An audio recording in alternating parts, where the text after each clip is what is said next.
नमस्कार,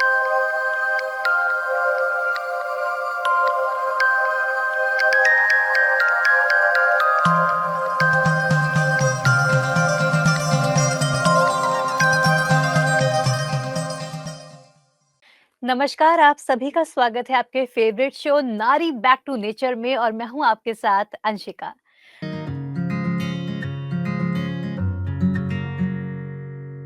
आज हम बात करने जा रहे हैं गर्भावस्था के दौरान महिलाओं में होने वाली एक समस्या के बारे में, जो कि काफ़ी नोन है लेकिन इसके सिम्पटम्स से लोग इसको पहचानते हैं, नाम से बहुत कम लोगों को इसको जानकारी होती है। तो इस पर ही और ज़्यादा अवेयरनेस बढ़ाने के लिए और जानकारी इकट्ठा करने के लिए आज के शो में हम बात करने जा रहे हैं प्री एक्सिबलेमिया पर।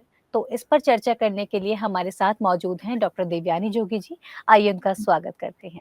मैम, आपका बहुत-बहुत स्वागत है पीएमसी हिंदी चैनल पर। नमस्कार। मैम, आपसे जानना चाहूँगी ये जो बीमारी का नाम हमने अभी सुना प्री एक्सिलेमिया, तो ये क्या होता है और इसके क्या कुछ साइड इफ़ेक्ट हो सकते हैं? ये देखिए, पहले तो सबसे पहले हर एक नारी को, क्योंकि गर्भवती जब वो होती है, प्रेगनेंसी के ड्यूरेशन में पहले और बाद में ये प्री एक्लैम्प्सिया जो एक गंभीर विकार है, वो देखने को मिलता है। अब बेसिकली हमें वो जानना है कि ये क्यों होता है। ये होता है कि जब आपका हाइपरटेंशन, ब्लड प्रेशर अगर हायर रेंज में रहता है तो ये बाद में हमें दिखने को मिलता है, एक्लाम्शिया में देखने को मिलता है। लेकिन जब वो नॉर्मल होता है तब तो कोई प्रॉब्लम नहीं होती, लेकिन जैसे ही आपका हाइपरटेंशन बढ़ने लगता है तो आपको ये बीमारी ड्यूरिंग गर्भावस्था में, वो भी लास्ट स्टेज में, जैसे कि 5वां महीना फिनिश होता है, 5वें महीने में जब आप एंटर करते हो और फिनिश होता है, तब कितने ही महिलाओं को, हर एक को प्रेगनेंसी के ड्यूरिंग ये जो प्री एक्लेम्शिया है वो बीमारी नहीं होती है। लेकिन जब आपका टेंशन, हाइपरटेंशन बढ़ जाता है तब ये बीमारी गंभीर हो जाती है और उससे कहते हैं एक्लेम्शिया। तो मैम, इससे क्या कुछ हो सकता है? अगर ये ऐसी बीमारी हो जाती है, जैसे कि हम सभी जानते हैं गर्भावस्था के दौरान महिलाओं के शरीर में काफ़ी सारे बदलाव आते हैं, काफ़ी सारी समस्याएँ भी होने लगती हैं, लेकिन वो ठीक भी होने लगती हैं, तो इसका क्या क्या रोल है कि इससे कितना ज़्यादा नुकसान हो सकता है? अब देखिए, ये जो बीमारी है, तो देखा जाए तो ड्यूरिंग प्रेगनेंसी के दरमियान, जैसे हमने बात की कि उसके क्या-क्या लक्षण दिखाई देते हैं, कि 5वां महीने में जैसे ही महिला एंटर करती है, तब उसे बहुत सारे प्रॉब्लम्स दिखाई देते हैं, जैसे कि उनकी सांसों में बहुत सी तेजी से बढ़ने लगती है। दूसरा, उनको हाइपरटेंशन की बीमारी विकसित ज्यादा होने लगती है, या फिर समटाइम्स देखने को मिलता है कि पेशाब में प्रोटीन का आना, ये भी देखने को मिलता है। तो जब आपको देखने को मिलता है कि किडनी के रिलेटेड प्रॉब्लम्स, या फिर आंखों के नीचे, फेस के ऊपर, हाथों पे, बाहों पे सूजन आ जाती है, पैरों पे, एड़ियों में ऐसा सूजन आ जाती है, तो समझ जाना है कि कहीं ना कहीं ये जो है वो बीमारी जो है, पहले थी प्री एक्लेम्शिया, अब ये बीमारी ट्रांसफर हो रही है, एक्लेम्शिया में ट्रांसफर हो रही है।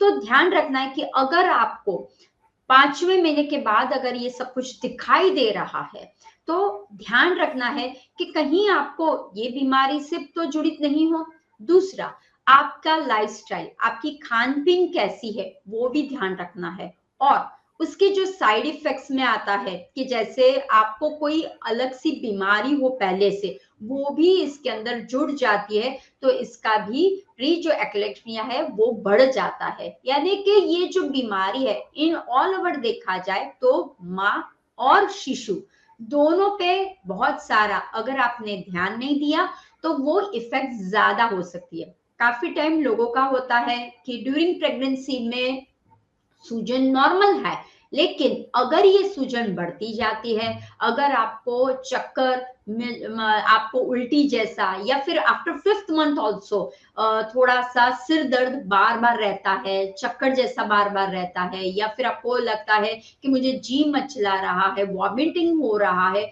या सूजन ऑल ओवर में देखने को मिल रहा है, आँखों का विजन जो है वो धीरे-धीरे दिख रहा है, कम है या आप जब यूरिनेशन पास करते हो उसमें भी रुक के या फिर आपको लग रहा है कि मेरे किडनी रिलेटेड ऑलरेडी कोई प्रॉब्लम्स पहले से हो, तो वो आपको ध्यान रखना है कि ये बीमारी आने के चांसेस रहती है। तो थोड़ा-सा अगर प्रेगनेंसी के दरमियान और पहले भी ये अचानक से बीमारी नहीं आती है, ये आपको पहले भी जुड़ित होती है, उसके बाद ये आगे बढ़ सकती है।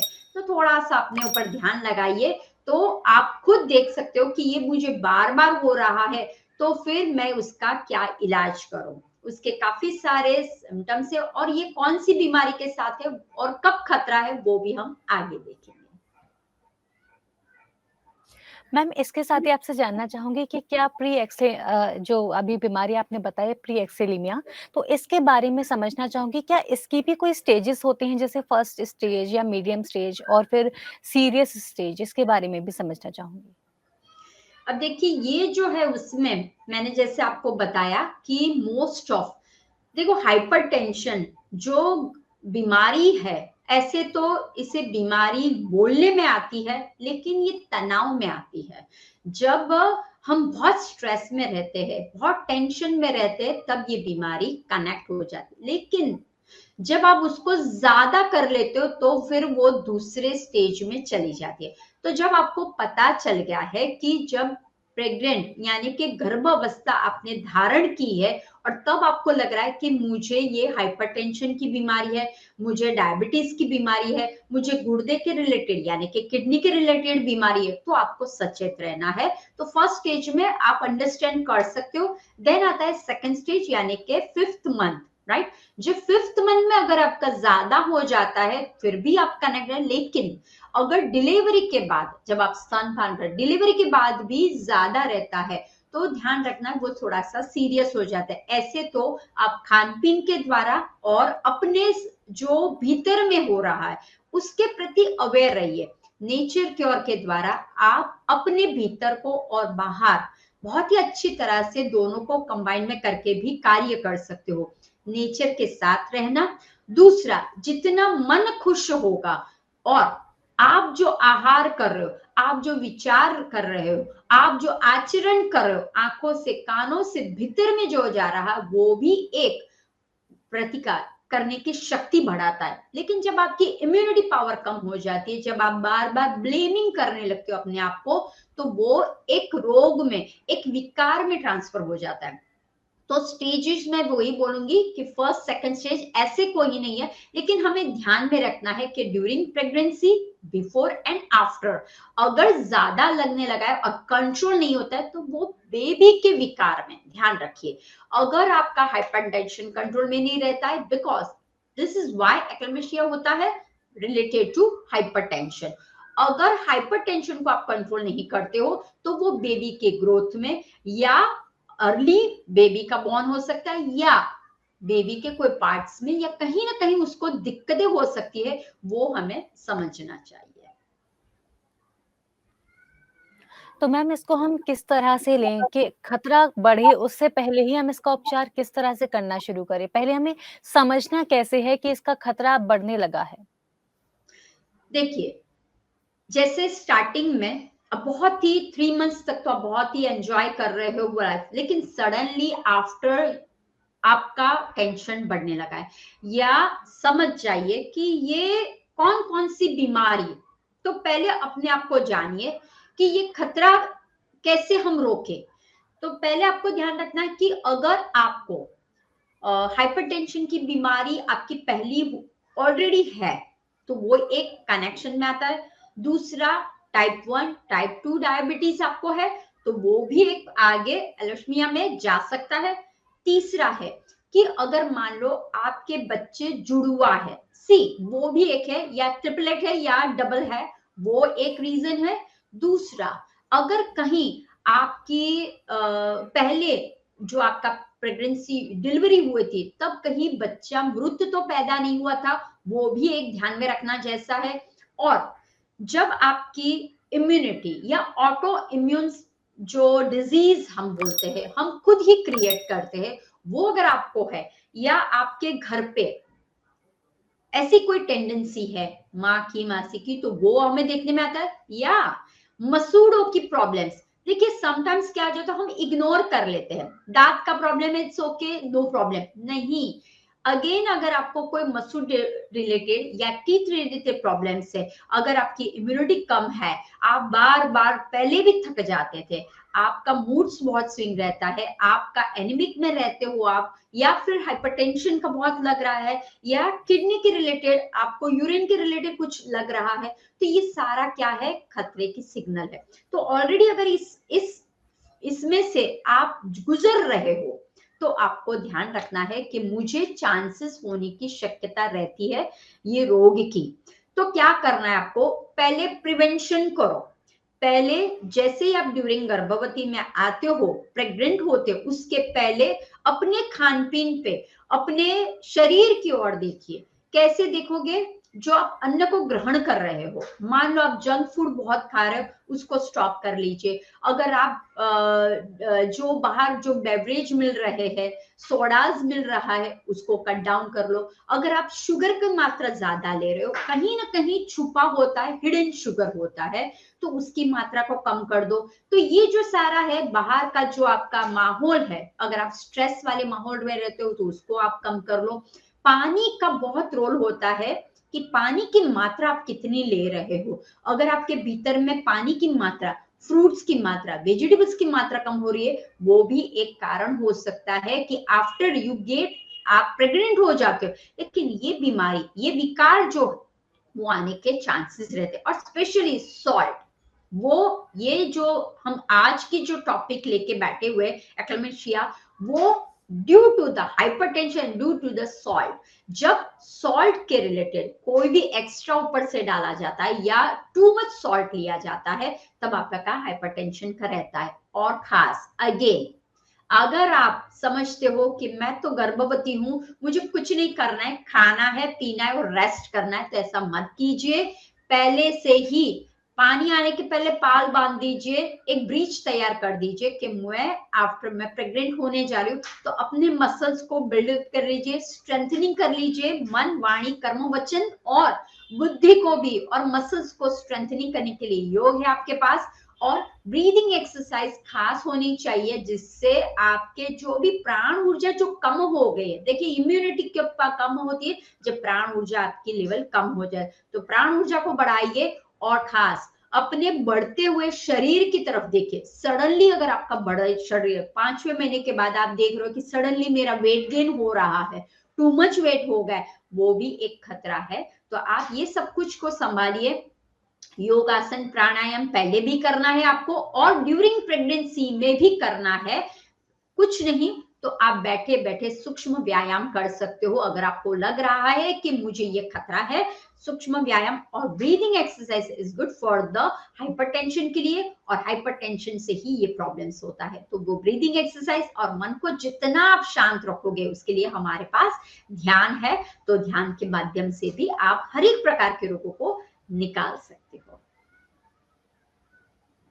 मैम, ये तो रही प्रिकॉशंस की बात कि हमें प्रिकॉशंस कैसे लेने हैं। अब आपसे समझना चाहूँगी कि अगर ये प्रॉब्लम हमारे जीवन में आ जाती है, हो जाता है, देन फिर क्या करें? मैंने वही आपको बताया कि प्रिकॉशन पहले ही आपको करना है। अब जीवन में आ गया है तो आपकी खान पीन की स्टाइल बदल दीजिए, राइट। अगर आपको लग रहा है कि 5th मंथ में, तो पहले तो सबसे पहले अपना कुछ दिमाग से न चलाइए, न कुछ स्टॉप करना है, न कुछ आपको बढ़ाना है। पहले ही सबसे नियर बाय जो भी आपके कंसल्टेंट है, डॉक्टर है, उसके पास जांच करवा लीजिए, और वो आपको बताएंगे। और खास तौर से न्यूट्रिशंस के पास से, नेचर क्योर के पास से भी आप कंबाइन में करिए, दवा भी लीजिए और आप साथ में भी कीजिए, क्योंकि समटाइम्स आप पूर्ण तरह से आहार नहीं ले सकते हो। जैसे अभी मेरे पास एक जो क्लाइंट है, वो दवा भी लेती है और हमारा फॉलो की करती है। तो जब आप डाइट को चेंज थोड़ा सा कर लो, तो डाइट में आप जब 2-3 चीजें का चेंजेस कर दो मैक्सिमम, जैसे आपको पता चलता है कि अब हो गया है, राइट, तो डॉक्टर के पास से लेने के बाद आप अपने फूड को पहले तो मन को शांत कीजिए, जो आप अन्न ले रहे हो उसकी तरफ ध्यान रखिए। सबसे पहले सॉल्ट के रिलेटेड जो भी चीज है उसको इमीडिएटली स्टॉप कर दीजिए। दूसरा, शुगर के रिलेटेड उसको भी कम कर लीजिए। तीसरा, जंक फूड आपको बहुत ही इच्छा हो रही है ये भी खाऊं, तो वो टेम्पररी के लिए स्टॉप कर लीजिए। और खास तौर से आपको ग्रीन वेजिटेबल्स खास ध्यान, ब्रोकली, इसके अंदर फॉलिक एसिड की मात्रा बहुत है, कैल्शियम की मात्रा है, अपने सारे मिनरल्स एंड विटामिन यानी कि मिलेट्स के अंदर है, दूध के अंदर है, गाय के दूध के अंदर है। तो अगर आपका कैल्शियम भी कम हो रहा है तो कैल्शियम रिलेटेड आप स्टार्ट कर दीजिए। देखिए, सीड्स, ड्राई फ्रूट्स, अब सीड्स एंड ड्राई फ्रूट्स हमारे पास एंटीऑक्सीडेंट्स का काम करते हैं, जिंक की मात्रा उसमें बढ़ा है, तो हमारे पास जो फ्रूट है उसका कंज्यूम ज्यादा कर लीजिए। जैसे सिट्रस वाले आपको फ्रूट अच्छे लग रहे हैं, मिक्स एंड मैच कर लीजिए। काफी टाइम लोगों को लगता है मैम फ्रूट कैसे खाए, you can mix and match. कैसे? जैसे आपने सलाड्स किया है उसके अंदर आपने एप्पल डाल दिया, या फिर जो सिट्रस वाला है वो आपने डाल दिया, या क्रैनबेरी, ब्लैकबेरी, रेजन्स है वो डाल दिया, पंपकिन सीड्स, सनफ्लावर सीड्स उसको डाल दिया। वॉलनट इज अ बेस्ट, क्योंकि विटामिन ई, ओमेगा 3, एंटीऑक्सीडेंट्स आपको वॉलनट से मिलेगी, पंपकिन सीड से मिलेगा। तो add on this one, right. और पानी का रेशियो बढ़ा दीजिए।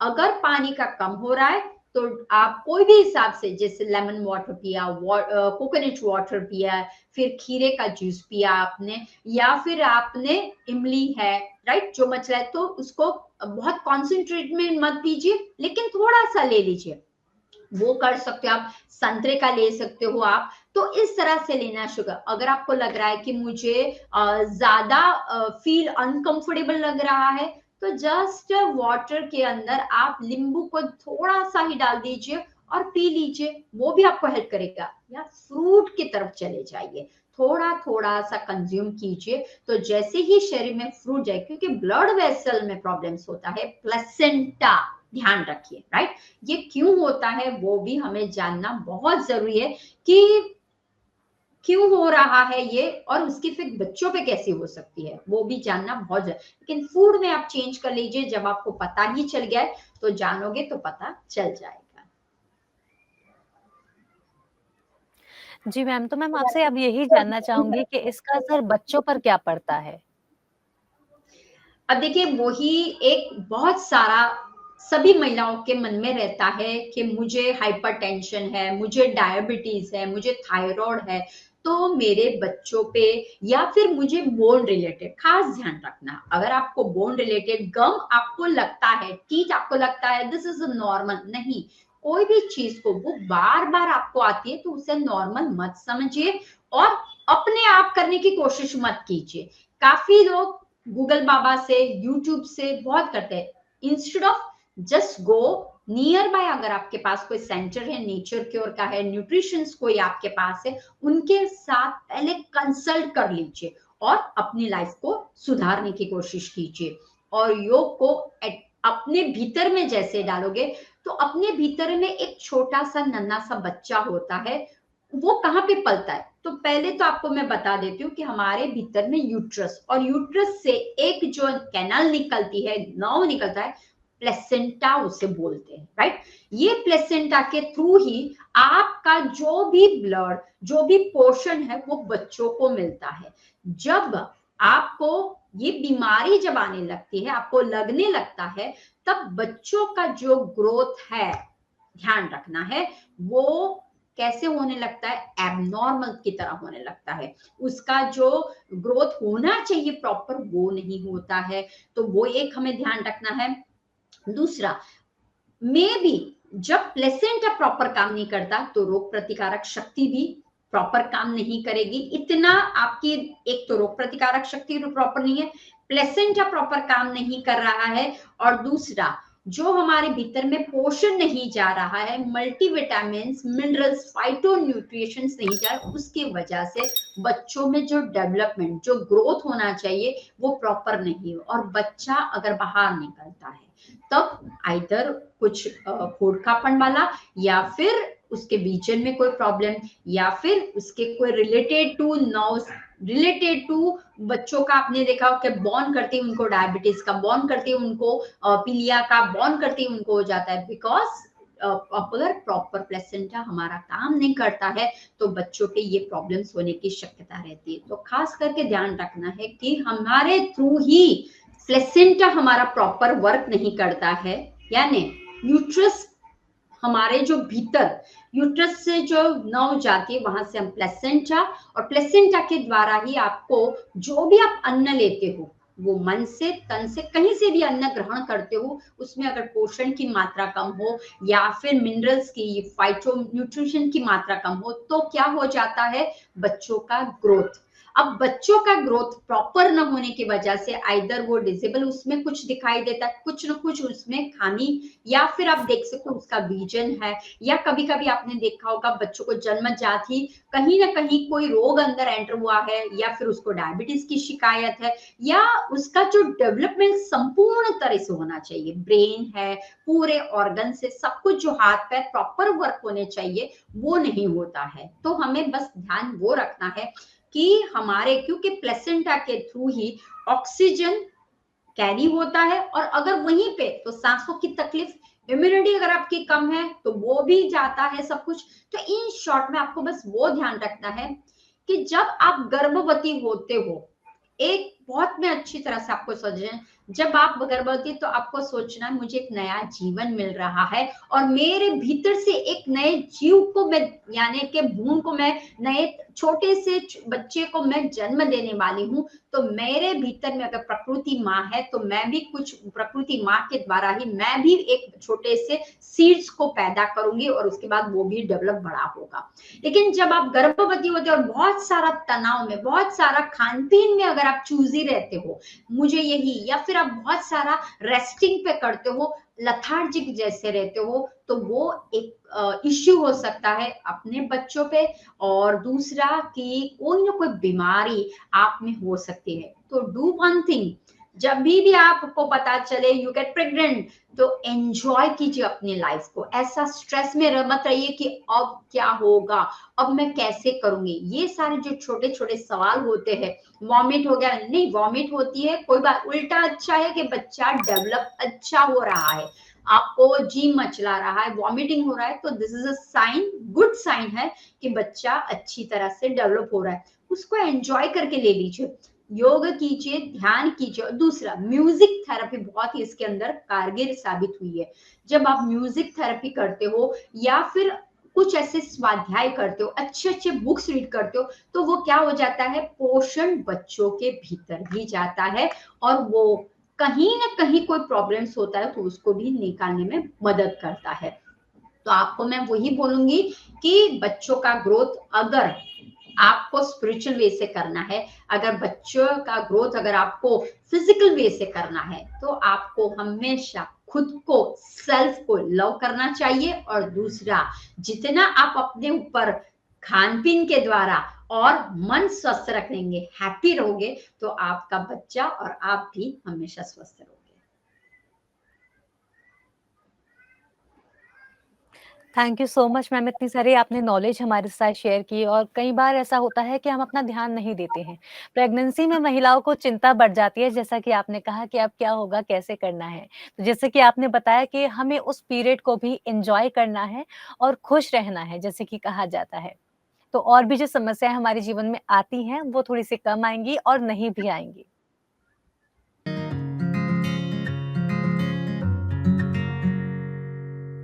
तो मैम इसी के साथ अब बढ़ते हैं आज के अगले सेगमेंट की ओर, जो कि हमारे प्रकृति के समाधान हैं, जिसमें हम अपने व्यूअर्स के सवाल आपसे पूछते हैं और उनके जवाब आपके द्वारा दिए जाते हैं।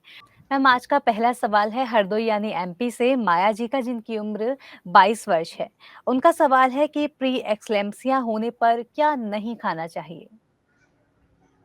अब देखिए, गर्भवती जब आप हो जाते हो तो आपको सब कुछ खाना है, कोई भी चीज़ ऐसा मत कीजिए कि अब मैं क्या करूँ?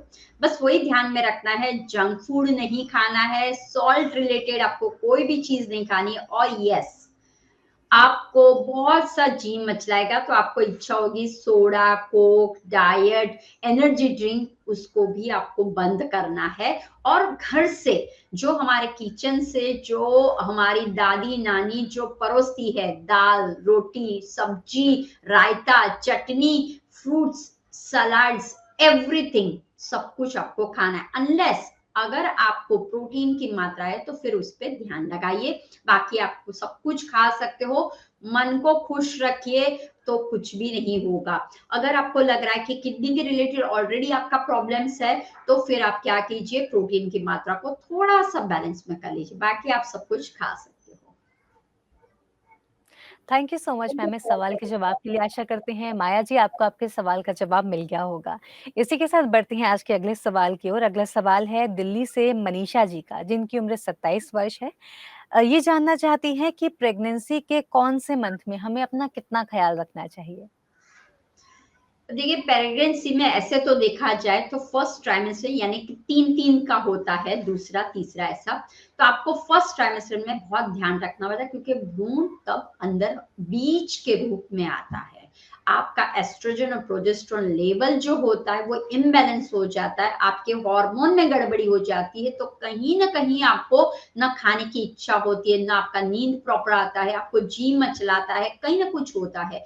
तो उस टाइम आपको लगता है कि मैं मेरा वर्क है, मुझे भागना पड़ेगा, मुझे ये, तो आपको सिर्फ जो फर्स्ट ट्राइमेस्टर है, 3 मंथ जो है, तो उसको आपको संभालना है। उसके बाद भी ऐसे तो संभालना ही है, लेकिन अच्छी तरह से संभाला है। लेकिन फर्स्ट जो ट्राइमेस्टर उसमें आपको थोड़ा सा ध्यान रखना है। जो आप उठक बैठक करते हो, जो आप कभी कुछ खाया कभी कुछ न खाया, तो वो स्किप नहीं करना है। भले आपको उल्टी होती फिर भी आपको संपूर्ण आहार, बैलेंस डाइट जिसे बोलते हैं, मिताहार खाना है, वो आपको लेना है। तो फर्स्ट ट्राइमेस्टर में आपको थोड़ा सा ध्यान रखना है कि प्रॉपरली आपके भीतर में सारा इंटैक्ट हो जाए, और उसके बाद भी ध्यान रखना है, लेकिन इतना जो पहले जितना है उतना नहीं। हम ऐसे तो 9 महीने हमें ध्यान तो रखना ही है, अपने भीतर में एक छोटा सा बीज है तो उसके बारे में भी ध्यान रखना है, लेकिन बाद में आप अपने आप को और अच्छी तरह से, क्योंकि स्टार्टिंग में भ्रूण की इतनी वेट या उतनी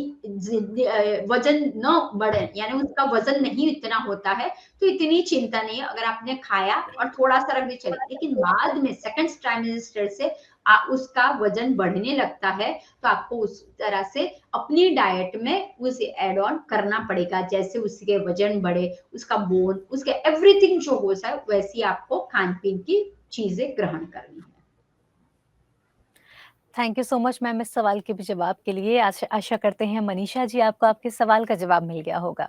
इसी के साथ बढ़ते हैं आज के अगले सवाल की ओर। अगला सवाल है उत्तर प्रदेश से अदिति जी का। इनका सवाल है कि पीरियड्स के दौरान उनको किस तरह का डाइट लेना है? देखिए, पीरियड्स में आपको क्रैम्पिंग्स होते हैं या फिर कभी-कभी मूड स्विंग्स हो जाता है, राइट? तो पहले तो है कि आपको ध्यान में रखना है कि आपका सिट्रस के रिलेटेड फ्रूट्स जब अगर आप खाते हो, तो वो आपको बहुत अच्छा रहता है।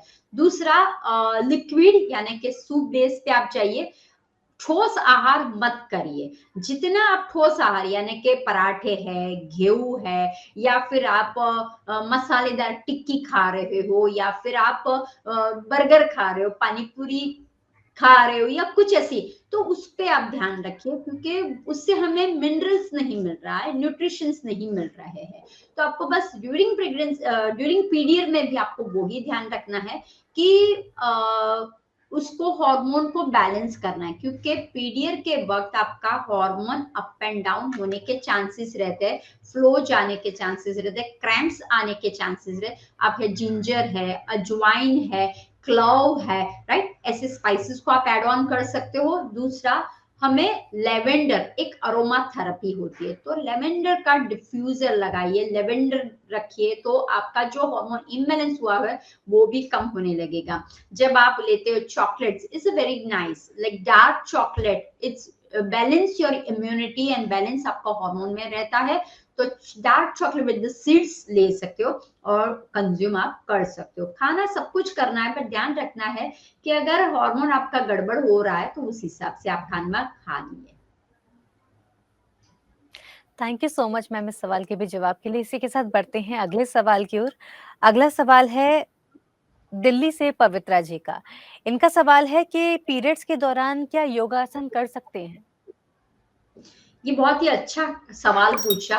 बहुत से लोगों को एक रहती है दिमाग में कि कोई-कोई बोलता है नहीं करना चाहिए, कोई-कोई बोलता है करना चाहिए।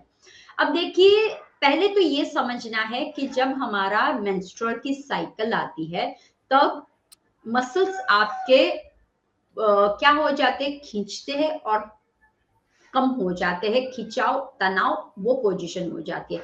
तो जब आपका जो लाइनिंग से ब्लड जाता है, तो उस वक़्त अगर आप लोग एब्डोमेन की ज़्यादा एक्सरसाइज करते हो, तो क्या हो जाता है, थोड़ा-सा और पेन होता है। उसकी वजह से हम लोग ना बोलते हैं, लेकिन आप सूक्ष्म क्रिया कर सकते हो, छोड़ना नहीं है योग को। आप सूक्ष्म क्रिया में पैरों का, हाथों का आप कर सकते हो। पेट के बल पे मत कीजिए, सूर्य नमस्कार मत कीजिए आप, क्योंकि उस पे पूरा खिंचाव तनाव होता है। उस टाइम आपको रिलैक्स के मोड में रहना है। मन को भी रिलैक्स रखना है और तन को भी रिलैक्स करना है। लेकिन जैसे आप स्पीड वॉक कर रहे हो वो नहीं करना है, स्विमिंग कर रहे हो वो नहीं करना है, आसन में पावर योग कर रहे हो वो नहीं करना है, सूर्य नमस्कार कर वो नहीं करना है। सिर्फ बटरफ्लाई कर सकते हो, या फिर आप लाई डाउन होके शवासन, योग निंद्रा, हल्के फुल्के आसन, जिससे आपका बॉडी का जो स्ट्रेंथनिंग है वो बढ़े। ब्रीदिंग एक्सरसाइज में अनुलोम विलोम आप कर सकते हो, और भ्रामरी प्राणायाम कर सकते हो, और ध्यान अवश्य कर सकते हो। Thank you so much ma'am इस सवाल के भी जवाब के लिए। अब बढ़ते हैं आज के अगले सवाल की ओर। अगला सवाल है पंजाब से निशु जी का। इनका कहना है कि प्रेगनेंसी के दौरान बाहर का खाना हम कितनी मात्रा में ले सकते हैं? या अगर अगर बिल्कुल भी बाहर का नहीं लेना है, क्या हमें पूरी तरह से घर के खाने पर निर्भर होना है? अब ये क्वेश्चन भी बहुत अच्छा है, क्योंकि प्रेगनेंसी में और मेंस्ट्रुअल में आपका हार्मोन की गड़बड़ी हो जाती है, तो जो चीज नहीं खाने वो मचलती है जी, कि मुझे ये तो चाहिए, खटमिठा चाहिए, या फिर क्रेविंग्स बढ़ने लगती है। तो मेरे सजेशन के हिसाब से कोई भी चीज को गिल्ट फ्री होके खाइए, लेकिन once in a while is okay. ध्यान रखिए, मैं कोई ऐसा जवाब नहीं दे रही हूँ कि जिससे किसी को ऐसा लगे कि ये मैम ने तो बोला था खाने को और मुझे ये प्रॉब्लम हो गया।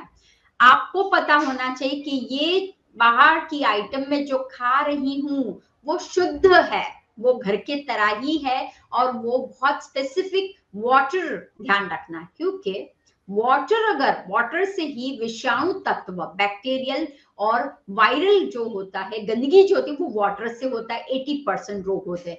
तो जो आप बाहर से खाते हो उसमें वाटर का कंटेंट कैसा है वो ध्यान रखना है। स्पेशली द पानी पूरी, लोगों को क्रेविंग्स होते हैं, पानी पूरी का नाम लेते हैं ऐसा लगता है कि एक दो खा लो। तो इंस्टेड ऑफ बाहर का, आप घर पे पानी पूरी बनाइए, लेकिन वो भी कम मात्रा में खानी है, क्योंकि अगर आपको डायरिया हो गया, ध्यान रखिए क्यों हम मना करते हैं, आप कोई भी दवा नहीं ले सकते हो ड्यूरिंग द प्रेगनेंसी में, नहीं ले सकते हो। अगर लेते हो तो उसकी साइड इफेक्ट्स भ्रूण पे जा सकती है। इसीलिए आपको 9 महीने घर पे जो सात्विक चीजें बन रही है उस पे जाइए।